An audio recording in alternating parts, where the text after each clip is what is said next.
Dan Cater is our pianist this morning. So glad to have you back, Dan. Welcome to the Morristown Unitarian Universalist Fellowship. I'm Joel Miller. I'm the interim minister. As you came in today, you saw our folks who are often greeting people as they come in. And, you know, we greet folks and are so glad to see you, whether you are young or old, whether you are gay or straight or queer or just don't fit in any of those labels. We're delighted you're here if you're rich or you're poor. We're delighted if you are here if you are you just don't fit in any of the categories I could possibly think of, or if you do. We're so glad you're here, and especially delighted this morning. Our coming of age group is helping us with the welcome this morning. It's so cool that a generation that is so concerns itself with welcoming one another is there this morning practicing what it means to welcome. So welcome, and so glad you are all here.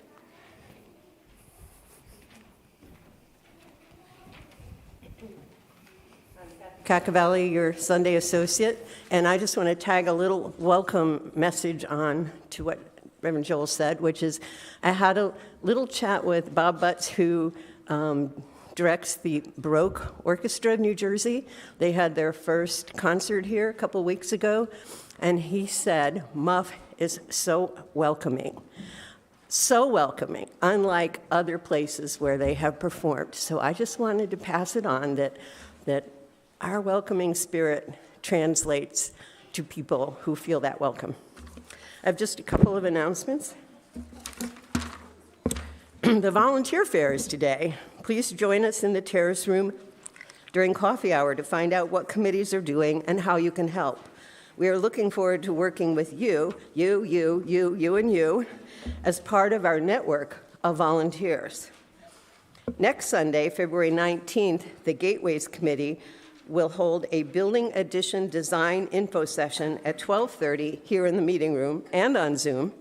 This will review the why we are building, the how we will build, and provide an overview of the final design details with time for your questions and comments. And if you miss that opportunity, there will be a Zoom-only session on Thursday, February 23rd at 7 p.m.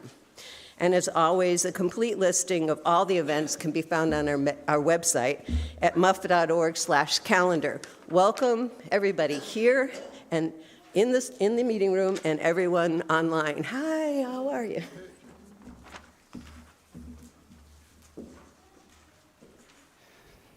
It's been a long time since I was 20 years old. But as I was thinking about joy, which is the topic for this morning, it took me back to this moment 43 years ago now, when I was a 20-year-old young man, and one of my best friends, Mark, his mother had died. She had struggled to survive cancer and had struggled hard and lived well for many years, but finally she died earlier than any of us would like her to have died. So I hadn't ever really I've been to one memorial and one funeral, and I used to confuse the terms, but a funeral director in my second memorial service ever, when I called it a funeral, he said, "No, Joel, the funeral's with the casket and the memorial doesn't have the casket." I was like, "Oh, okay." So this one was a funeral for the mother of my friend Mark. I've been to one memorial, one funeral. I didn't know much. So I walked into this funeral home, as it was called, and I wandered around. And, you know, Mark and his family, they were folks that liked to laugh, and they were playful folks. They didn't look like anybody was in the building, and I wandered around for a little bit thinking, did I go to the wrong funeral home? And finally I found them, and I saw Mark and his sister, and Mark was standing there, and he was kind of standing like this. You know, Mark is he's this flowing, happy person. He always had a smile, and I understood, his mom died, and I understood he would be sad, but he didn't even look sad. He just kind of looked like, I can't even do it. I don't know, it looks like he was in a box. So I walked up to him and gave him a hug, and he just kind of mumbled and nodded very, I don't know, like a tin man who was all rusted or something. And I didn't know what to do, and I didn't know the rules about memorials and funerals. So I said, Mark, do you remember the time that your mom bundled us all into the car while it was snowing real hard, and we went out to the parking lot at the mall and hadn't been plowed yet, and she did donuts in the car and wheelies around, and we were all laughing and shrieking and saying curse words, and he started laughing, and his sister started laughing, and then the minister and the funeral director looked at us in horror and walked over like, oh my God, they're making noise. But it was really too late at that point, because not only had we suddenly laughed loudly, but Mark and actually his sister, when they laughed loudly, suddenly they started crying, and they cried hard, and they hung on to each other. And I remember thinking in that moment how amazing it was as the alarmed funeral director and minister were standing nearby saying, you're not going to laugh loudly again, are you? But then they were crying, and their sadness was matched by the depth of their joy. The joy of having their loving mother, and the joy of remembering the good times we had together. And there was this beautiful way that the two balanced, and the way they came to understand how much their love and their joy was wound up with their sadness. I always think it's good. Ever since then, I think it's good if we're in a memorial service and we get a moment where we can laugh. It frees us up to really feel fully and be fully who we are. So on a day on a morning we celebrate joy. I'm so joyful to see you here and have you here. And we are singing together number 407. It'll be on the screen. If you would like to look in the gray hymnals, you can sing out of there as well. Please stand in body or spirit. What's that? Chalice lighting? I got so excited, didn't I? All right, sit down.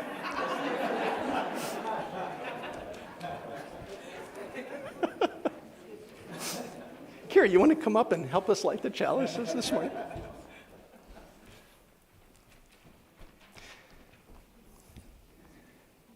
Kira is lighting our chalices this morning. You get the flame, like this. That's going to be kind of hard to do, isn't it? Tell you what. Okay, hold the candle there for me. Just hold it like that.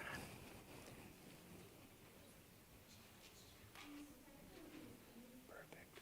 Keep going. Oh, went out, didn't it? Oh, did the wax get on your hand? Sorry about that. It'll be okay. It'll cool off. Oh, sweetheart. Yeah, it's okay, sweetie. Yeah. Yeah. Did you get burned? She did. Got a little hot wax on her. It's okay. You want to try again?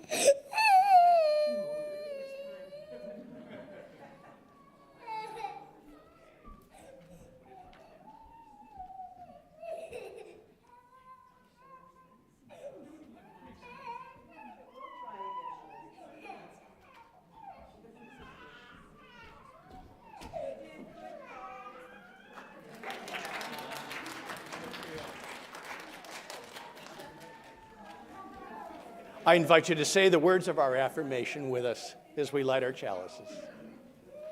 Love is the spirit of this fellowship, and service is its law. This is our great covenant, to dwell together in peace, to seek the truth in love, and to help one another. And now we will sing 407.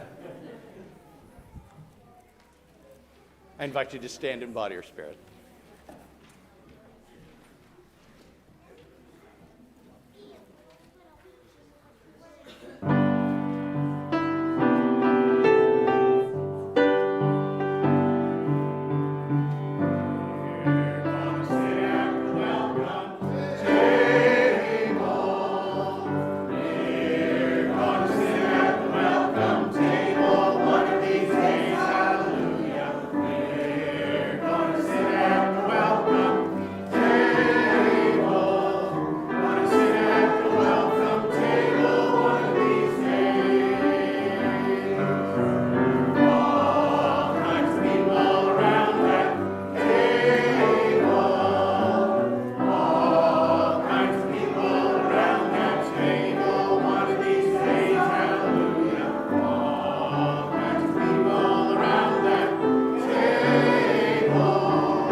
I'd like to invite children, coming of age if you'd like, any adults who feel young at heart, come on up and help me with a story this morning.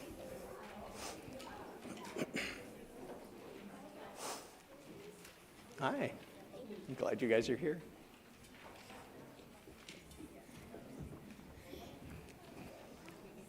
It's good to see you guys. See you all. Do you know what a monk is? So a monk is a person who lives in a community or a home together, and they work together to understand the world, to help other people, and to understand their religion, actually. And so they live lives focused on caring for each other and for the world. So a place where monks live sometimes is called a monastery. And this story is about a monastery where one day a farmer who grew grapes came to the great doors of the monastery, and the farmer had some grapes. And he said to the monk at the door, "Brother John, you have been so good to me. When I have come to drop off produce, you're kind, you listen, you help me with my problems. I picked these grapes this morning, and they were so beautiful. It gave me such joy just to look at them, and I thought of you when I was feeling that joy because of the joy you give me. I brought these for you because I wanted you to have them." And Brother John was very appreciative, and he said, "Thank you so much." And after the farmer left, Brother John looked at these grapes, and he thought, you know who gives me such joy is the head of our monastery, Sister Agatha, and I'm going to take these to her because listening to her gives me such joy, and it's so good to be here in this place as she leads us. And he took the grapes up to her and offered her the grapes and told her why he was giving them to her. And she said, "Thank you." And she looked at the grapes, beautiful. They looked delicious. And she thought, "Oh my gosh, one of the monks actually isn't feeling well today. I bet these would make the monk feel better." And she took the grapes down to them and explained that she'd just gotten these beautiful grapes. They look delicious, and I'd like to leave these with you, Sibling Fran. And Sibling Fran looked at the grapes, was glad to have them, thought about eating them, and thought, "Oh, I know who I want to give these to, because it just feels so good to get these. And who makes me feel so good every day is the cook." And so when the cook came up with lunch that day, the monk, Sibling Fran, gave the grapes to the cook. And the cook was so glad to get them and thought, "Oh, these look delicious. How could I cook these? Wait a minute, I don't want to cook these. I know who would love these. Brother John." Because Brother John, every time I come in, he's just so friendly. And next thing Brother John knew, here he was at the door sitting alone. And the cook said, "I'm so grateful for your warm smile every morning. It gives me such joy. I wanted to give you these grapes." And Brother John smiled and took the grapes. I don't know. The story ends there. Do you suppose he ate them? I think he did. That's a story about joy. Joy is feeling good, feeling happy. Sometimes it's hard to be joyful, like in the story I told about my friend Mark. And sometimes it's helpful if we are feeling happy and joyful to share our joy with other folks, with each other. We're going to sing to you now, so you go to your classes, and we will see you after the service. We're glad you're here.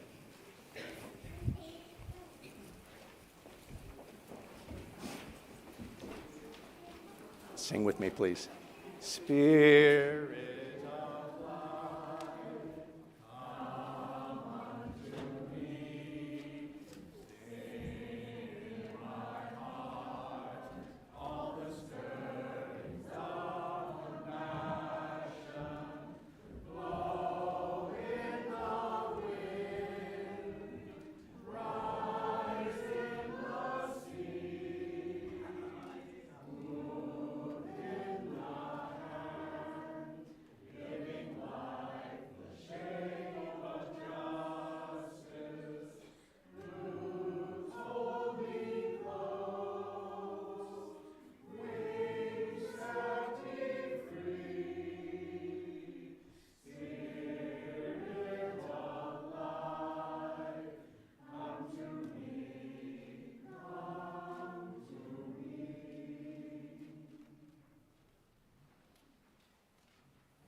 Customarily, we light a candle when we have lost a beloved friend or member of the fellowship.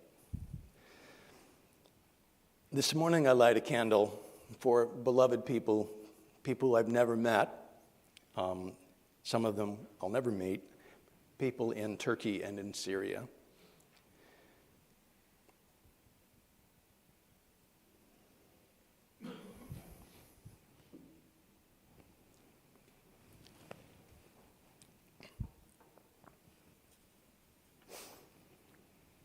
From Beth Wilson, you may have noticed the labyrinth quilt that is customarily on the back wall here in the meeting room has been moved. It's because Beth has been asked to give a short talk and show her quilts at the Garden State Quilt Guild tomorrow evening at 7 at the Grace Episcopal Church. Congratulations, Beth. Nancy Lee McClure had a great stay in Care 1, and she can't wait to resume her jewelry making in her basement. A joy, Jim and Dan are saving an old church by turning it into an open art space. Very cool. John Oler, a long time member here, has had to move. He would appreciate your prayers and your love, and any cards would be welcome. We can get you an address.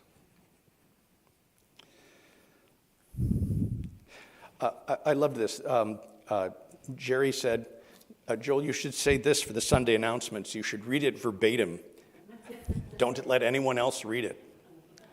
Since it is so warm out, Jerry wants to remind you to walk the spiral in the backyard. We're the only church in Morristown that has a spiral or a labyrinth. Thank you. This quilt, Jerry also reminds us, was made by Leslie before she moved. And Jerry wants to remind us that there's a show on the Luna stage. And is it Kathy that you're arranging? The Luna stage. She was excited about. Oh, Joe Sipigora, excuse me.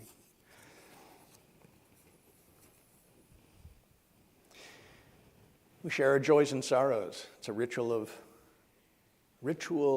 of sharing. One that reminds us that a moment like this can happen in any moment. When we attend to our lives and attend to the lives of one another. The ritual is a reminder when life becomes busy, when our own sorrows seem to overwhelm us, when our own frustrations have us forgetting to breathe.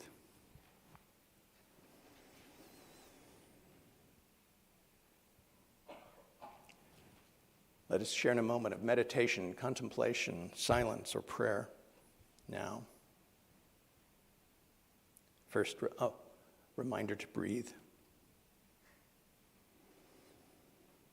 A reminder of the importance of our presence with one another, whether it is online or in person. The importance that we are seen and known for all that we have experienced and love and lose.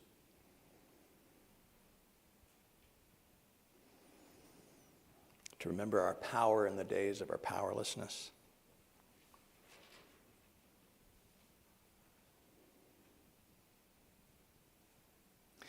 And to remember how truly interconnected this world is.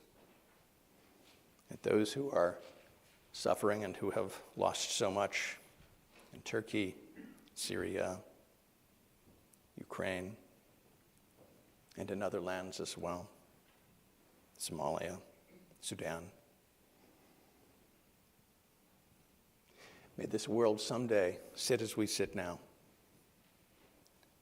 aware of a larger world, of others who live and have joys and sorrows. And that someday,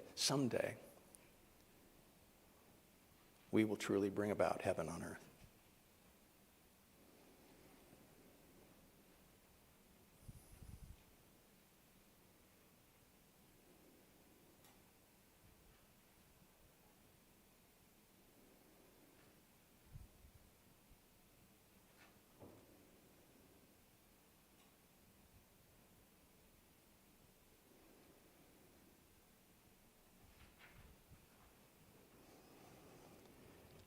Amen. So be it. Blessed be.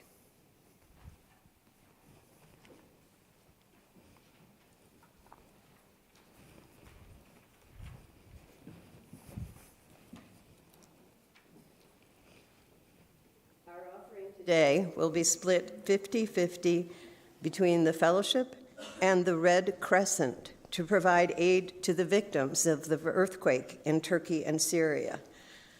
The donate instructions are in your order of service and can be found there online as well. And our offertory, appropriately enough, is "There Will Never Be Another You."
It was my first pandemic Thanksgiving, 2020.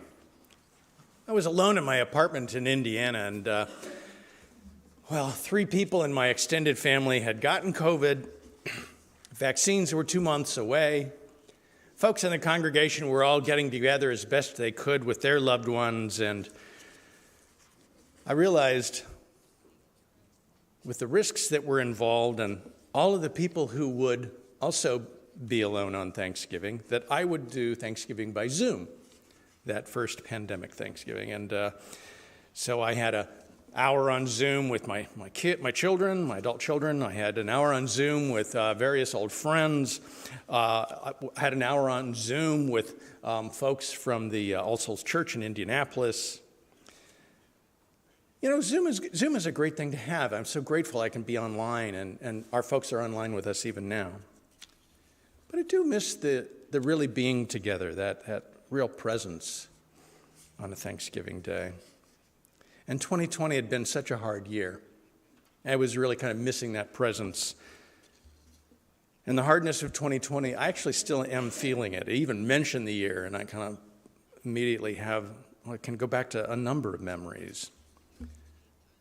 One of the heaviest things for me was living in a country where nearly half the voters, less than half, I assure you, but half almost voted for a president who tried to overthrow the government.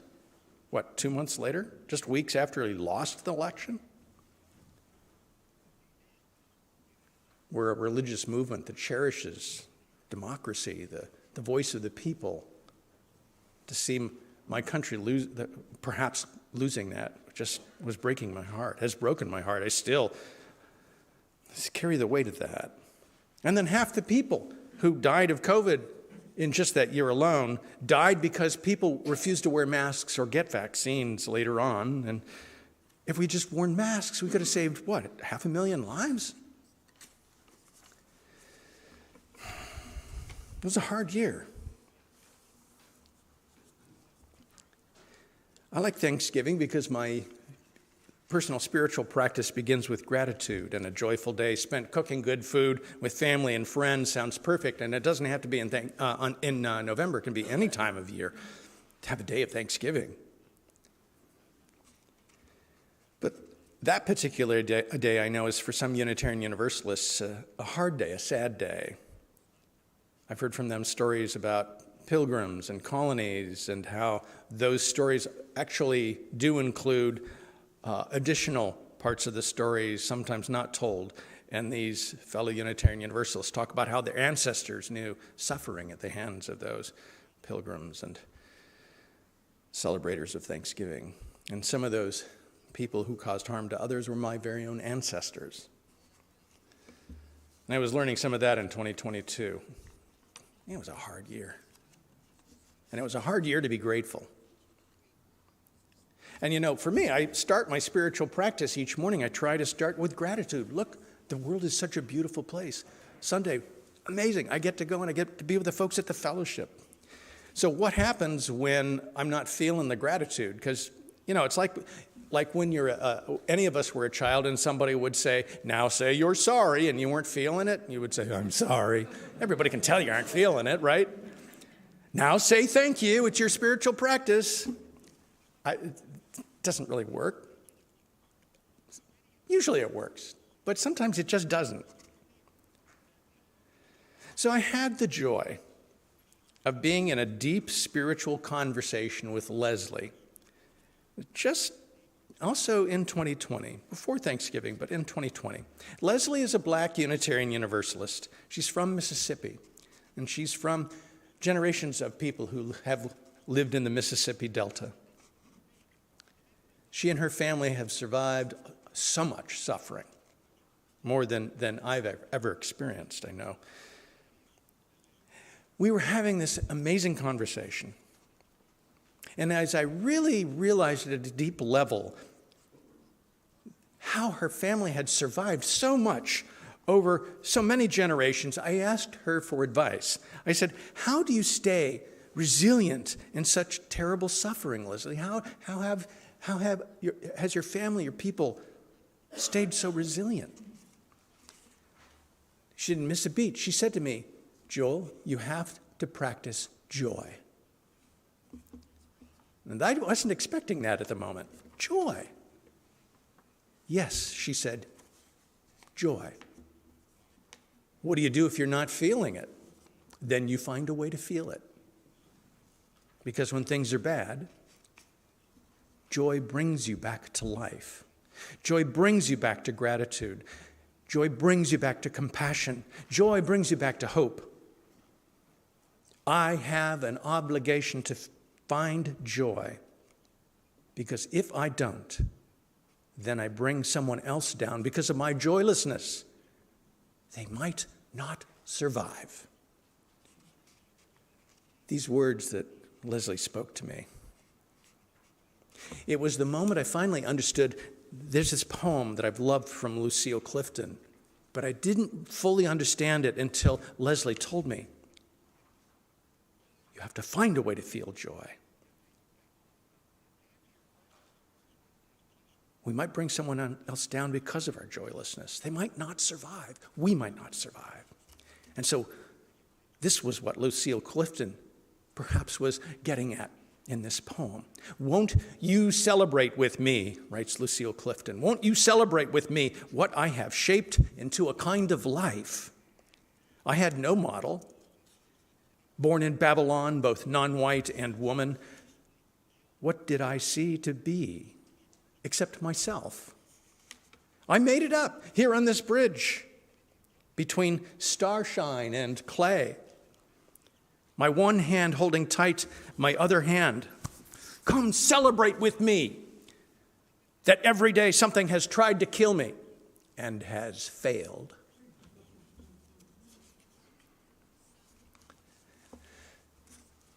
So that Thanksgiving, I was really thinking about it, and I realized, joy is not a luxury. It's not an indulgence. It is survival.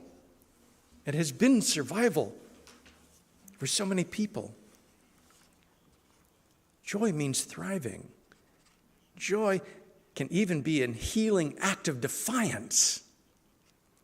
You can measure joy scientifically. Unlike happiness, which you really can't measure with instruments, joy appears in brain scans and in measurements of body reactions as a very distinct emotion. It comes as a reaction to something that's beautiful, or to love, even to compassion, both being compassionate and experiencing compassion. You can see joy in a smile. You can hear it in laughter. Joy is an essential spiritual practice, and I've come to find it's as essential as gratitude. It's as important as compassion, and it is as life-giving as love itself. Good research shows that experiencing joy will improve your health. So if you question whether to practice joy, well, if you do, you get healthier. It gives us the ability, by remembering to breathe and to be more at home in our bodies, to connect more deeply then with both self and with one another. In contrast, too, when we find ourselves joyless and not engaging the practice of joy, we are more likely to be self-focused, inward-focused, withdrawn, to be stuck in anger, even to become antagonistic. So the first reason to practice joy is good science says it'll keep you more healthy. I practice joy for another reason. I give myself away to joy because it encourages me to connect with and care for other people. And then I get more joy because I'm doing that, and so it feeds on itself. Archbishop Desmond Tutu, who was an important leader for anti-racist work in South Africa, he explained that by practicing joy for ourselves, we become a reservoir of joy. We become an oasis of peace for others. We become this pool where serenity is gathered into joy, and it can ripple back out to everyone around you. It can be saved up and then flow from us to others when they're in need. It can flow just as love does, or compassion, or generosity, when we practice any of those. And the third reason I practice joy is because, like so many Unitarian Universalists, I deeply value freedom. We are people who, part of our religious principles are to give one another freedom, to give the world as much freedom as we can. And there are those who would take our freedom from us. Tyrants don't want us to be free, and therefore they do not want us to be joyful. They want us to be angry. They want us to be stuck self-focused and not talking to one another. They want us to be withdrawn. They want our rage to be simmering down there, but not activated by us, only by whatever fearless leader thinks he deserves to be fearless leader in the moment. They taunt us for being weak if we won't hold on to that rage and let it loose when we have received the order from the glorious leader. The glorious leaders who tell us to tear it all down, who yell at reasonable people, "You lie," and who themselves are full of lies. They manipulate us with our rage and our anger and our inward turning, joylessness. And the problem with that condition is that, as I mentioned earlier, remembering to breathe. The problem with rage, the problem with anger is that We get focused inward, and it's easy to forget even just to breathe and get oxygen going into our brains. Rage makes us stupid. Stupid so that when the glorious leaders tell us we should tear it all down, we don't think, no, wait a minute, if I tear all this down, how am I going to get dinner on the table, and where are the kids going to get tucked into bed?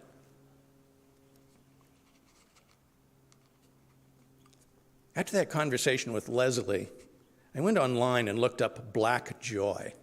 I thought, I want to see what others are saying about that. In fact, I found a poem titled Black Joy, uninterrupted. Trigger warning, this is not respectable. This will not pull its pants up. It will not turn down the music. This will not hide, because this is my black joy, uninterrupted. I read that poem online, and I laughed out loud. I loved it. And I think part of the reason I laughed out loud is that I had just been in a restaurant. I was thinking back on a restaurant, actually, a time in a restaurant when I was just having a great time, and there, a couple tables away, was a group of black women, and they weren't doing that thing called code switching. A lot of black folks, when they come out into the world that's filled with other cultures, they'll act kind of white.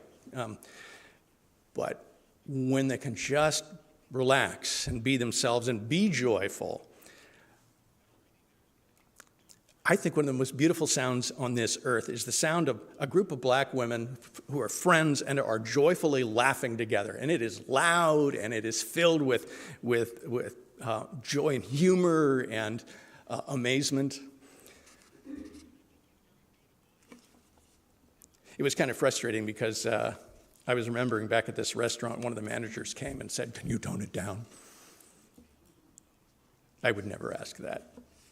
Why, would you tell a garden full of blooming flowers to tone down the color? That's just not right. So I was in a grocery store checkout a couple of years ago, and the woman being checked out had dropped a SNAP card on the floor, and she was picking it up. If you don't know, a SNAP card is what the government uses now to give people financial assistance for food. Before the SNAP card, the government would give out food stamps, is what they were called. Behind her was this really impatient man who was also checking out, waiting in line, and I was behind him. And he saw her pick up the SNAP card, and he started getting all judgy on this woman. He was like, "Well, I have to pay for that. You know, you could have gotten something cheaper than that." He's like judging her shopping. He was whining. And it took me a moment, because the first thing I thought, well, I'll tell you what I first thought in a moment. I took a breath, which is always a good thing to do. Good lesson I got from Buddhism. Take a breath before you do anything. And then I leaned toward him, and just him, and I quietly said, "Come on, man, be kind." I didn't look at him. Then after that, I just started minding my own business. And it was all I could think of to say out loud that I should say out loud. He was trying to make her feel joyless, and he was shaming her. Now, I have to tell you, my first thought wasn't to just lean in and just say it to him. I wanted to say pretty loudly, "Oh, look, we have a real live Dementor in front of us."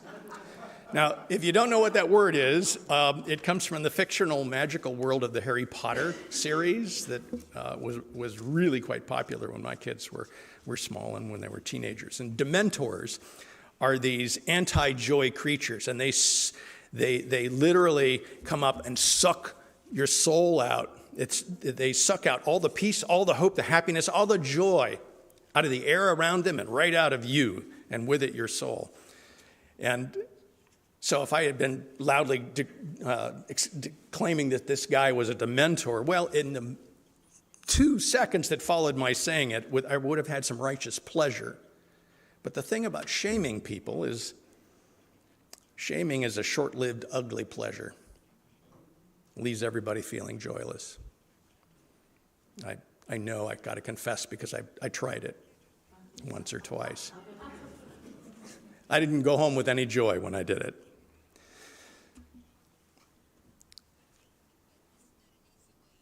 I was excited one Thanksgiving some years ago. I could finally move the holiday meal back into the dining room.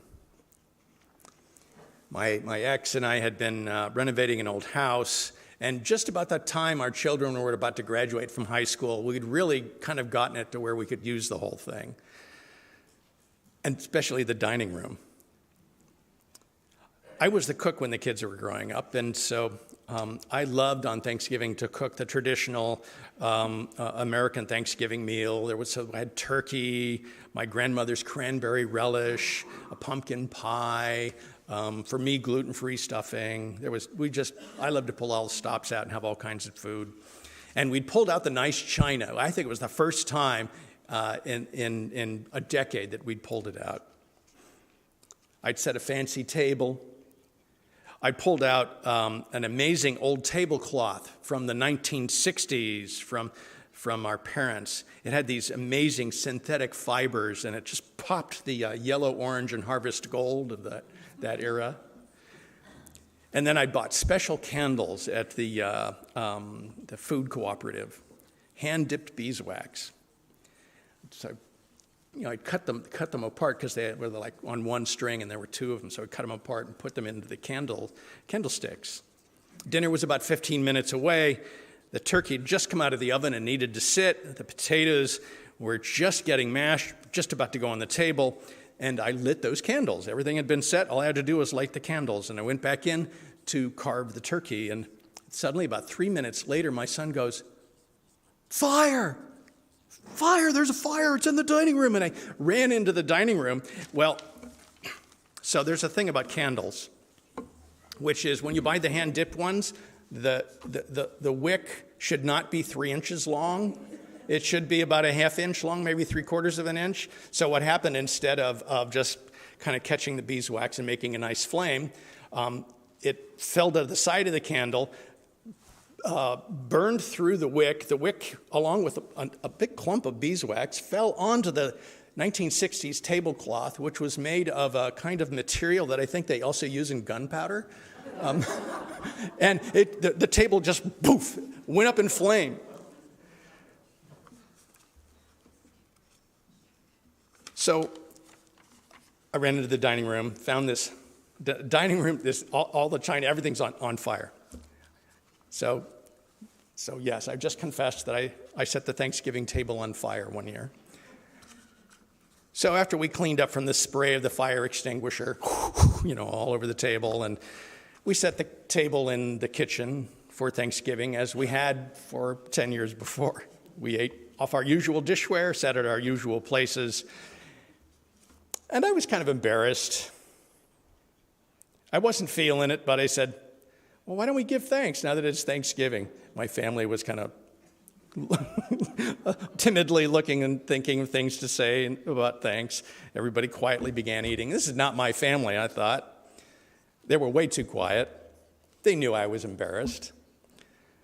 And then I saw my joy. I was surrounded by my family, my good friends. I was in the kitchen. It wasn't filled with smoke anymore. The smoke had gone out. Nothing really had been too damaged except the top of the dining room table. A little sanding, a little refinishing. It was going to be fine. We didn't want that tablecloth around anyway, given it was made out of gunpowder. And my house wasn't on fire. It was fine. So I had a lot to be grateful for and a lot to be joyful for. And I thought, this embarrassment's not worth it. And I started to laugh a little bit, thinking, I did set the Thanksgiving table on fire. My family looked up from the plates. They thought, "Is he crying?" It's like, I shook my head and I said, someday I'm going to give a sermon about the time I set the Thanksgiving table on fire. And it was a joyful, laughter-filled Thanksgiving. Joy is ours if we will simply seize it, take it, share it with one another.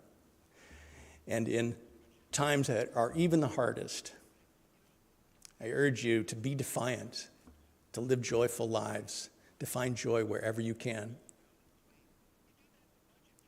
The lives we save, we may not even know of. but the lives we will save will be saved nonetheless.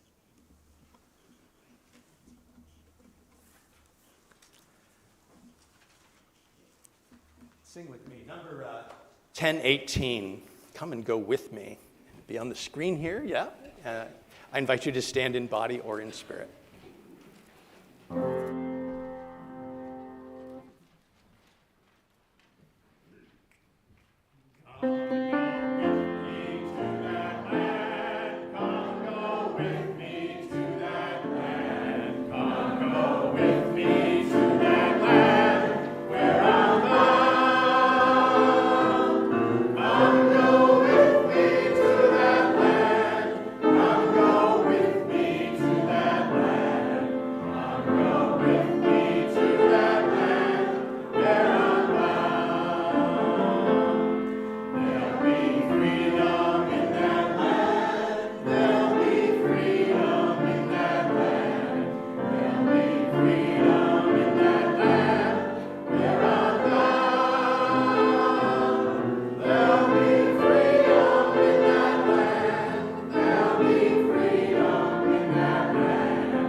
Deep calls to deep, joy calls to joy, light calls to light.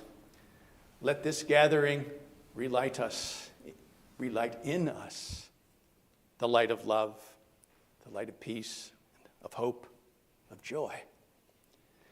And let one flame, as it lights another and is diminished, not at all, model for us how we can share our joys, our lives.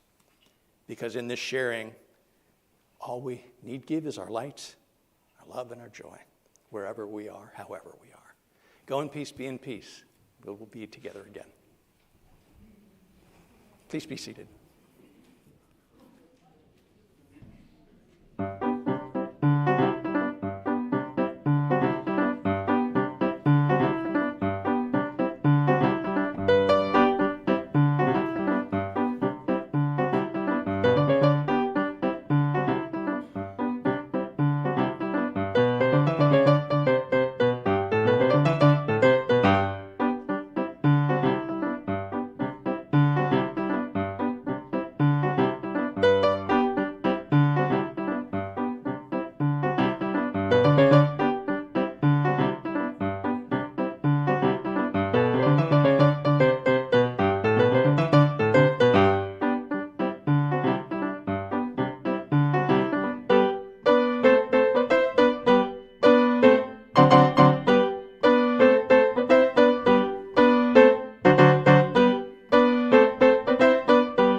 you.